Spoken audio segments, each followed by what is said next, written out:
Hey everyone, good morning, good afternoon, wherever you're coming from. My name is Ken Gee, as you know. I'm the managing member here at KRI. And today's the little day of revenge. My daughter Melissa, who you all probably know a little bit about, you probably don't know her by name, but she is the one who's really responsible for my real big desire to leave Deloitte and get into the multifamily world. It was that night, in the middle of the night, or actually the several nights in the middle of the night, feeding her at 3 a.m. I just couldn't bring myself to think of the rest of my life. With 3 a.m. time was the best I could do. So as you know, that led me to really take my real estate game seriously and really was responsible for, well, the rest of my career.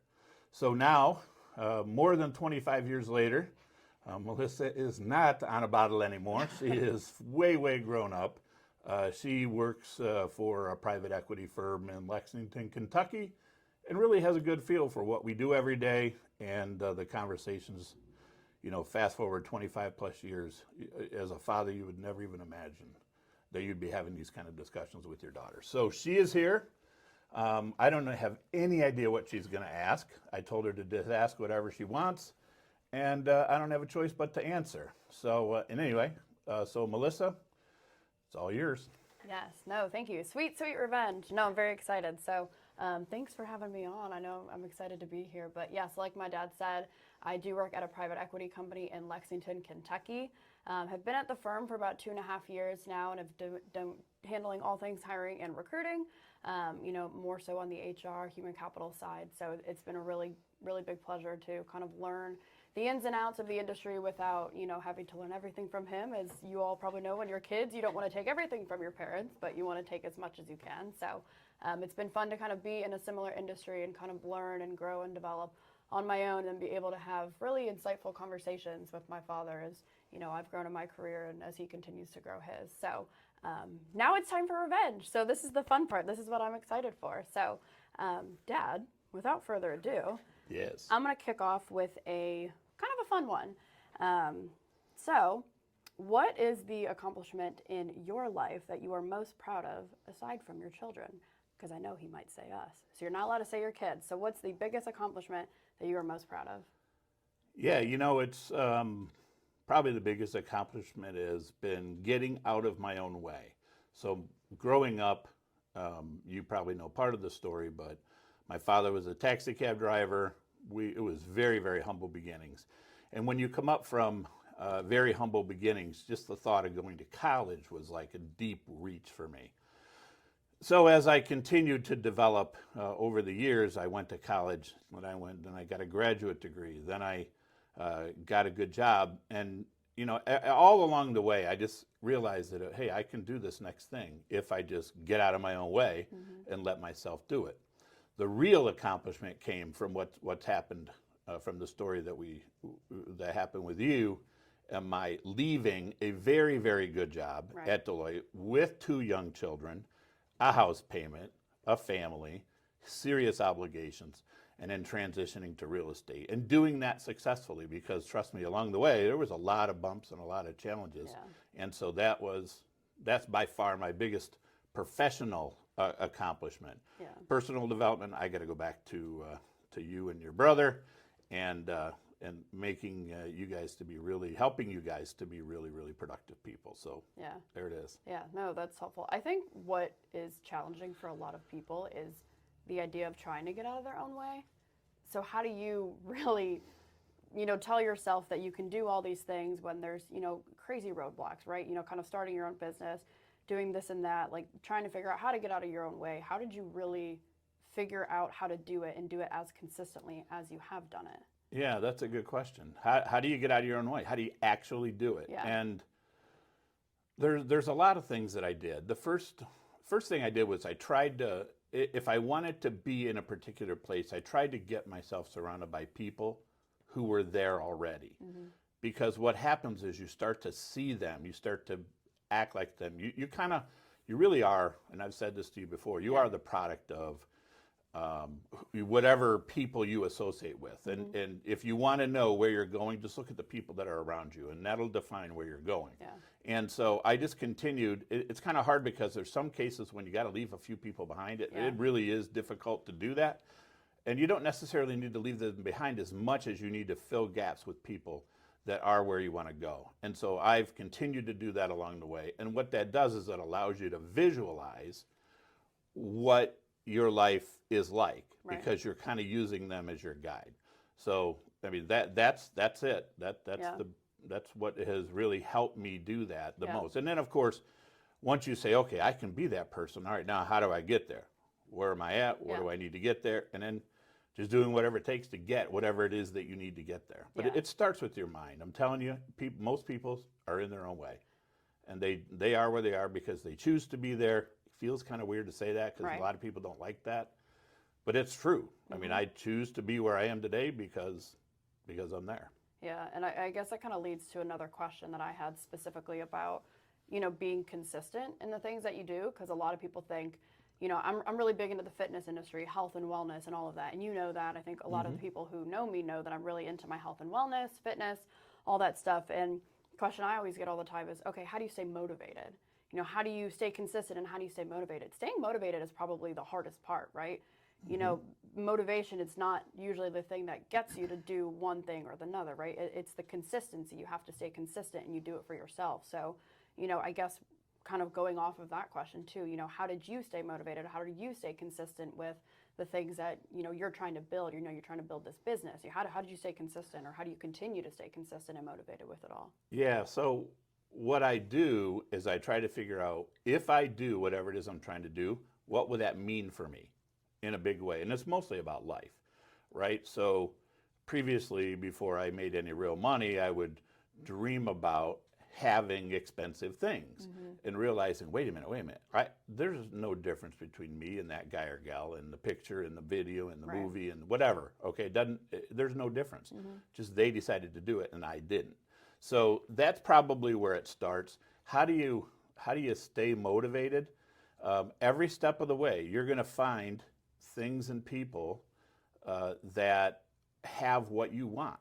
With you and your brother, it was truly about the thought of not being able to see your games, your basketball games, your baseball games, whatever it is you were playing, not coming to school plays, all that stuff. Because if you know anything about large corporate world, you're really not in control. I mean, there's no way I would see all of your games. As you know, you played basketball, you traveled all over the eastern half of the country just playing for fun. And I got to do that, right? And I could work on the road and I could do all those things. So what did I do? I visualized that life. Okay, that's what I want. That's what's going to continue to get me motivated. And I do that to this day. I mean, our challenge this year is $250 million in new acquisitions. Well, okay, so that's my goal. What is that going to look like? Exactly what do I have to do to get there? Not, okay, I hope this year I get to 250. It's no. I have to get to 250. What has to happen to make sure that happens? And you put those series of things in place. So it's motivation. The challenge for people at the top of an organization is they have no one really pushing them.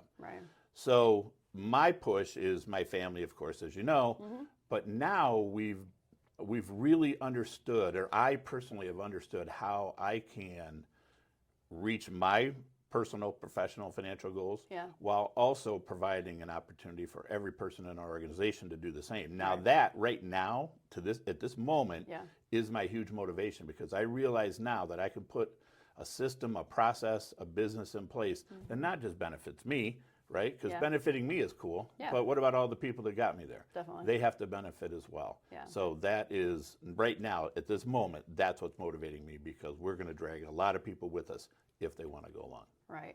So when you are actually, creating those different goals for yourself, and you've reached that one goal, say you set out a goal for yourself and it's 10 years down the line and you finally hit that goal, when or how do you kind of decide what you want that next goal to be, and how do you then decide, okay, here's the next step that I'm going to take? Because I feel like a lot of times people will reach that goal and they're like, okay, now what?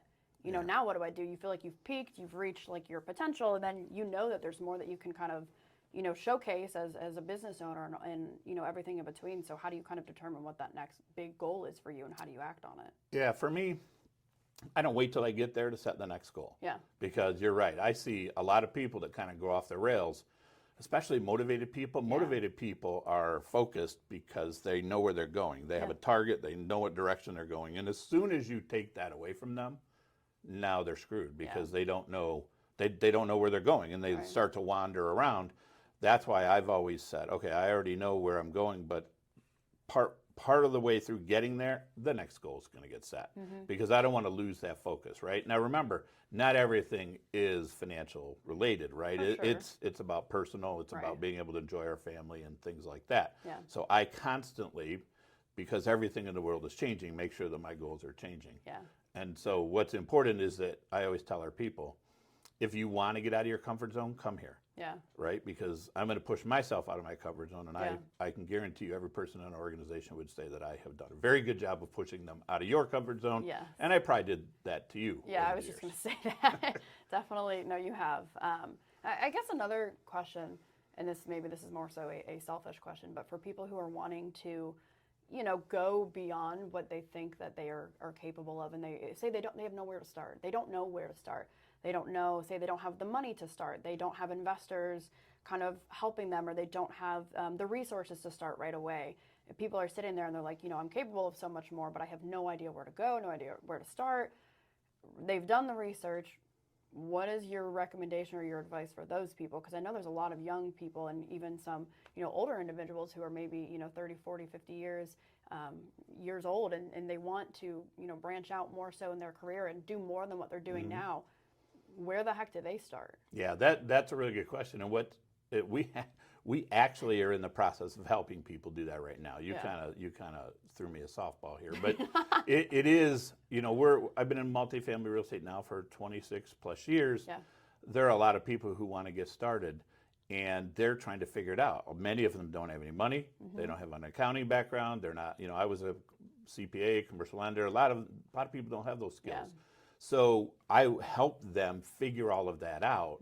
And so what the number one thing that you need to do is, number one, you have to be willing to do the work. Yeah. You can do anything you want if you're willing to do the work, number one.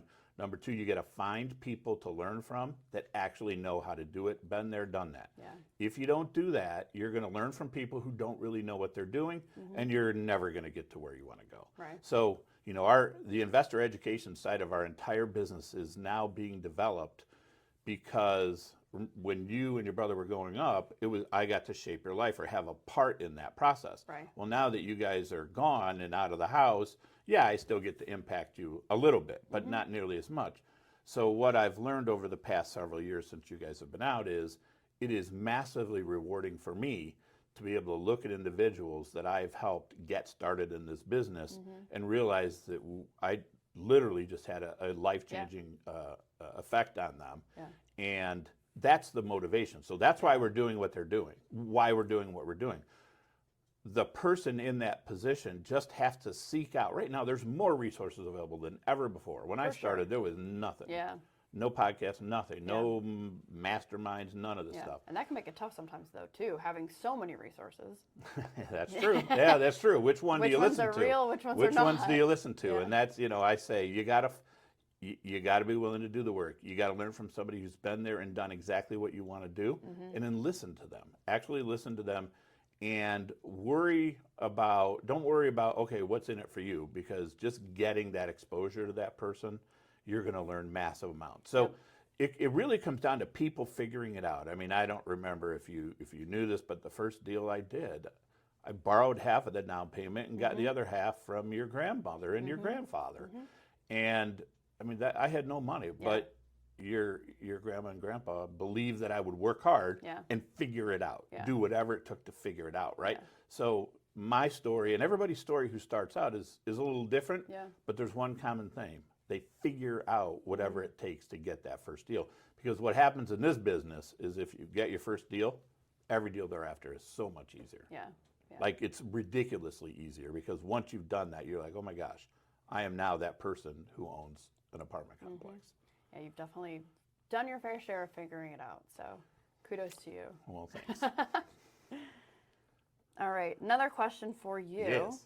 And by the way, I'm going to interrupt you. If you all are interested in following Melissa, I'm kind of sitting in front of the QR code here, but Melissa's on Instagram at Melissa Gee 23. Yes. So she is into fitness, so if you're into getting fit Yes. and learning what it takes to be successful in a private equity firm, I would strongly encourage you to follow her. Yes. So, Absolutely. of course, I don't have any real motives to say that other than maybe you're my daughter. All right, go ahead.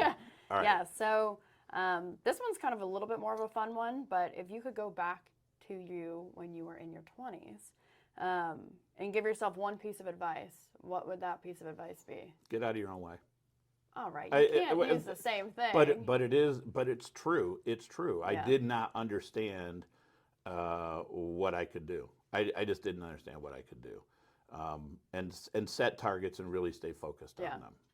Okay. As successful people always have targets. They always hyper focus on them, and they always just do it. Right? There's no I hope I can get there.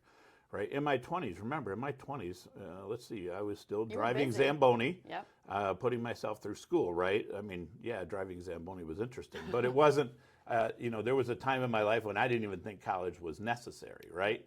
I mean, we're talking about a serious evolution here. And now that college does, you need the basics that you get in college. It's not going to actually teach you how to do real estate. It's not going to actually teach you how to be wealthy and how to have the life that you want. But you got to have some of this basic stuff, and that's what college is for. So. Yeah. Okay. No, that's helpful. I guess another one that I have for you.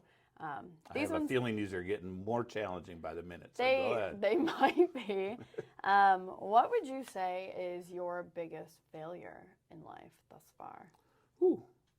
Yeah, I think your mother and I would probably agree that any set of parents that have gone through a divorce has this personal sense of failure. Yeah. I know that neither one of us, when we got married, ever planned on getting divorced. Yeah. But it is what it is. It's as an individual, you probably feel like you're failing your kids, and it's hard to. That's probably my biggest personal failure. Yeah. Professional failure. I mean, there've been many just mistakes along the way that I didn't have the right people around me to help me not make those mistakes, right? Or that weren't genuinely interested in making sure that I didn't. So yeah, I will say from like a family perspective, you and Mom have always done a stellar job, raising us as kids and today. So you guys are a big reason that we are the way that we are today, and I think that I appreciate everything that you do for us, and thanks. always have. So, that's good to know. Yes. Yeah, divorce. For anybody out there, if you're thinking about divorce, do whatever you can to avoid it because it's tough on kids. I think Melissa will tell you. I will say we were a very fortunate family, though.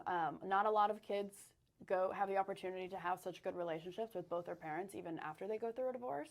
So we were very, very fortunate, right? We spent every holiday with both parents. We're really good about seeing everybody and spending the holidays with each other and just spending time with one another.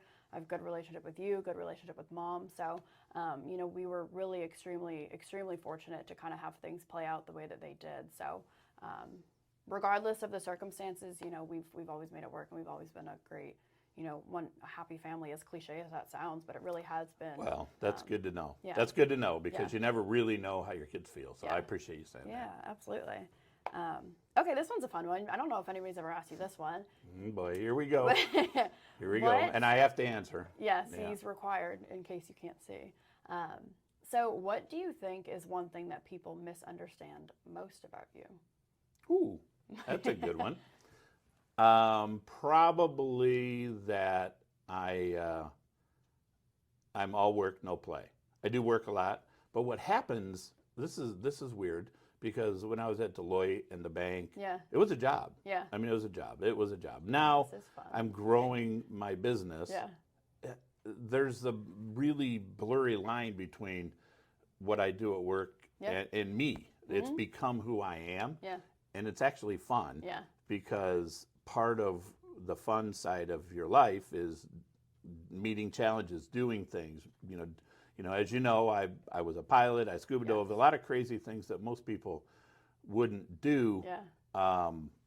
So that I don't know. Did that answer your question? No, it does. It does. And I will say too, like, this is like your personal life and your work life kind of like intermingling, right? It's merged. The yes. lines are crossing right now. It's a blurred yeah. line, but I do agree. And I think it's fun too because we have a lot of conversations about work. We have a lot of conversations about personal life because I'll even have conversations like this with you on the side, questions I've asked you previously. I know I've asked you them before and they've been more so like selfishly for my own gain because I'm trying to figure out, okay, what can I do to try and, advance my career the way that you have. So it's interesting to kind of see, yes, you do have so much fun with it because your face lights up when you talk about it because you learn all these new things when you're talking about work and all these different new things that you can kind of put into your work. And it's fun to hear those ideas because whether you believe it or not, like I even get some additional ideas from you that you tell me, and I know you get ideas from me that I tell you, what's going on, and things that I've experienced in work too. So it's fun to watch. I will say it is really cool to watch. But he's not all work, no play. I will say that he is fun, and my dog can attest to that. My dog loves to have fun with him too. Yes, Rusty's a good dog. Yeah. But you're right about this two-way learning thing. It's interesting as a father. You think, how much am I going to learn from my kids? Well, guess what? You really don't understand. I mean, the changes I've watched Melissa go through, even from your first year in college at University of Kentucky to now, the conversations that we have now, there is zero chance I would have ever thought that we would have them. Yeah. And all of a sudden, we'll find ourselves on the phone for an hour. Like, who does that? Talking about stuff, right? There's a lot of crossover. Melissa works for a private equity firm, and so we're a private equity firm. We just do real estate. Her company, her firm buys companies. So there's a lot of crossover. And as much as she says she's learned from me, I no question have learned from her as well. So I'll take that. That's definitely been a dual benefit relationship on that side. Yeah.